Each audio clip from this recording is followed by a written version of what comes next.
Hi there, I'm Mike Creavey for Homeschool Connections, and with me today is Homeschool Connections instructor Kelly Cabana. Kelly, thank you so much for joining us today. Thank you for having me, Mike. No, it's a pleasure. Yeah, and I always love chatting with our Connections instructors and helping you guys to, we want to get the word out about your Mhm. courses. So why don't you tell us a little bit just about yourself and how you got connected with Homeschool Connections? I got connected through Homeschool Connections through the Christendom College alumni uh, Yeah. sort of classics, specifically Google group. Oh, There was a cool. need Okay. to fill there was a need to fill this Latin course, this Ecce Romani course, kind of last minute, and so they sent out an email. And I am a stay-at-home mom. I Hmm. have three children, 6 and under. I teach 1 day a week in person at a homeschool co-op near me, and Okay. this sounded like a really fun opportunity that would sort of work Yeah. with um, with our lifestyle. So I applied and to see if I would be a fit, and here I am. That's wonderful. I have one of my students. I teach full-time theology at our local Catholic high school here, and one of our recent grads at the time of this recording actually is going down to Christendom, so they're very excited. I've always heard wonderful things about Christendom College. So yeah, Yes, I loved it. I loved it. I double majored there in classics and then in history. awesome. Yeah, and then I have a master's degree in classics from the University of Kentucky, Okay. and then spent some time studying at the American Academy in Rome in Hmm. classics. So, Oh wow.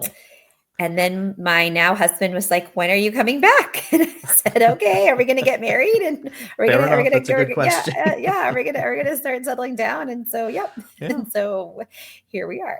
He had a vested interest in knowing your travel Yeah, plans, so that's exactly. Well, good. No, we were long that's distance awesome. Yeah. Yeah. for the majority of that time when we met Okay. in between graduate or undergrad and graduate school, the summer Gotcha. in between. And so I was already going away to Lexington, and so Okay.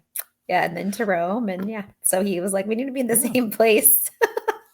Well, so why? So what is it about? Is there something about Latin in particular that really drew you in, or that Because it's one thing, obviously, to I think appreciate the history, of course, and the practicality, right, of understanding how Latin has formed or plays into so many other languages and that sort of thing. But there seems to me that the Latin teachers I talk to, there's something deeper than that, right? There's a real passion too. So I started taking Latin because I was going to be a large animal veterinarian. I Yes. love animals. That was, and Latin, they tell you, take Latin if you're going to go into medical school or veterinary school. Um, but I couldn't hack the math. I have Okay. dyscalculia and I just flip Hmm. numbers. You don't want me, like, as much as I love animals and blood doesn't bother me and all that stuff. You don't want me flipping numbers when it comes to medications or anything like that. Medication. Yeah. So that could be really bad. Yeah. So, but I started taking Latin and I really, really enjoyed it. Yeah. But then I got asked to help tutor some other students, Mhm. and I was a homeschooler myself, Yeah. and watching them struggle and then finally getting that light bulb and Were then they gaining your peers at the confidence time? Just so I was it in like or a lower level a class. little lower? In Okay, a gotcha. lower level class, Yeah. yeah. And it was just like watching them get it. That was the most Hmm. rewarding experience. Yeah. So that's sort of how I went into teaching and how why it was Latin. I loved Latin, and but just watching them succeed and gain that confidence and not cry over Latin. That's my one of my mottos. Nobody should be crying over their Latin homework. Nobody should be crying over Latin. Yeah. It should be a lovely experience. Yeah. Well, so what age groups are you looking at here for your Homeschool Connections course or Middle courses, school or what's your plan? Middle school. Middle Okay. school, 7th and 8th Okay. grade are where these courses are designed, which I Yeah. middle schoolers are some of my favorites. Okay. Yeah. I feel like that takes a particular knack. Yeah, because what's funny, because I tell people I teach high school, and a lot of people, oh, I don't know how you do that. But see, that's how I am sometimes with those poor middle school kids. I'm like, I wasn't meant for that for some reason. You So, have to you what have do to you really embrace enjoy about it? I embrace that they are mature enough to do certain things, right? You don't have to Yeah. worry, like when I was teaching in the classroom, for example, you don't have to worry about them, with scissors, if you're doing a project or Right. something. You don't have to be Right. as supervisory in that regard. Sure. But they also are still very childlike in a lot of Mm, their interests or sure. pursuits or their humor. Yeah. And so they're also, but in that, and I've taught high schoolers as well, but they're a little more apt to do things, games, Yes. to engage, where high schoolers are sort of like, that's not cool. They can Right. be. They Some can high schoolers are sometimes great. get that apathy or Yeah, that, yeah, like yeah. that's yeah, This right, is right, right. right. Right. Middle schoolers can be a little easier to Sure. persuade to participate. Yeah. I feel like it because I'm my bailiwick for whatever Mhm. reason I never sought out. God gave it to me. It seems to it's freshmen like 98% of the Oh time yeah. with me. And to be fair, I suppose when you get those freshmen in August of that year, they're still pretty much glorified middle Yep. schoolers. So It's yeah, I like get that. They're on that hinge. Yeah, I taught some undergraduate courses at the University of Kentucky, and a lot of it was freshmen. same right. And so they're Same thing. basically high schoolers. And so the one day I Exactly. remember this one fellow, he came to class. I don't think he had slept. I don't think he had showered. I looked at him and I said, listen, I'm going to Right. play mom for a second. You Right. need to go home. You need to your dorm. You need to shower Hmm. and you need to sleep. He was up all night playing video games. It's like that first time, he had all this freedom. And I'm like, yeah, but you gotta eat some Yeah. real food. You gotta like It's gonna get the catch up with you, sun. boy. Yeah, Yes, that's right. exactly. It's And he was something like, else. okay. Oh my goodness.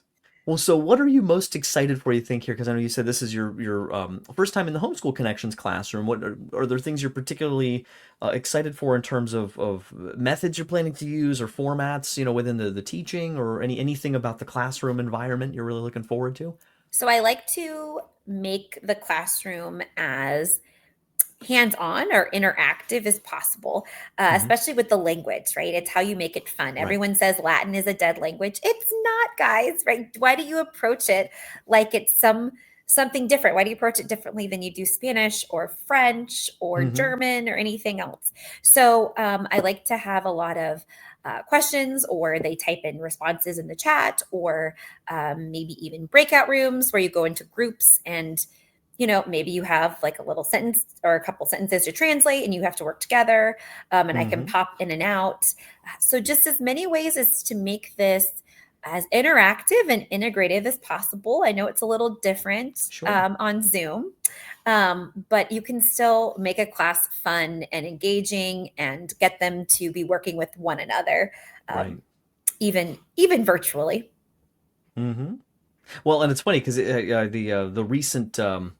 the recent papal election, I just had to laugh, because I'm like, they're out there, Annuncio vobis Gaudium Maria, and then like, and Pope Leo comes out shortly after that and does a blessing in Latin, and I'm just kind of smiling, like, yeah, dead language.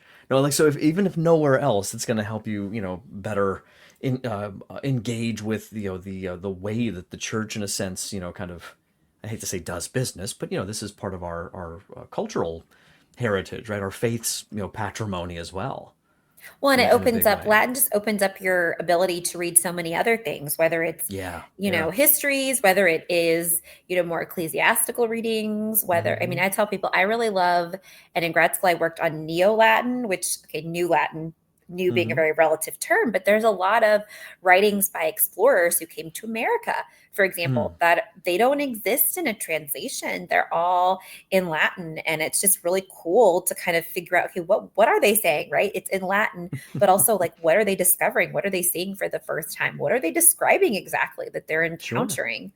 So it kind Yeah. of opens up your eyes to so many different things. I call it like the gateway, right? It's like Yes. the gateway Yeah. language to a lot of Right. different things, and it makes any other language a lot easier. My husband is first generation American Colombian, and so Hmm. he's a fluent Spanish speaker. And it Latin does make me confuse numbers sometimes between Spanish and Latin. I do like interchange them sometimes, and he look at me Hmm. funny, but it makes learning it so much easier. So many other languages so much easier too. Yeah.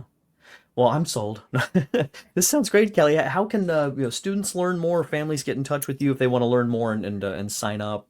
Well, we're on the course catalog, Hmm. obviously. But if you have questions for me, I've had one parent reach out to me as well. You can reach out to me at my email, which is kellykabana.hsc@gmail.com. Hmm. Or I am in the Homeschool Connection parent Facebook group. So you can always tag me with the question or Right. send me a Facebook message, and I'll get back to you as soon as I can. I always tell somebody, if I don't get back to you within 24 hours, something I didn't get it. So try again. I mean, I generally try really, really hard It happens. to do it. My maiden name is Lawyer, and so that also before I got married would also create problems with students. I'm like, no, it's literally Lawyer, like the profession. So I will definitely get back to you quickly if you have Awesome. questions. Wonderful. Kelly, thank you so much for stopping by and talking to us about your Homeschool Connections courses. Wish you the best of, I always say not best of luck, but best wishes, I should say, or, Yeah, or thank you so prayers with much. you. So, oh, Thank God you. bless you. Yep, take care. You too. Bye bye.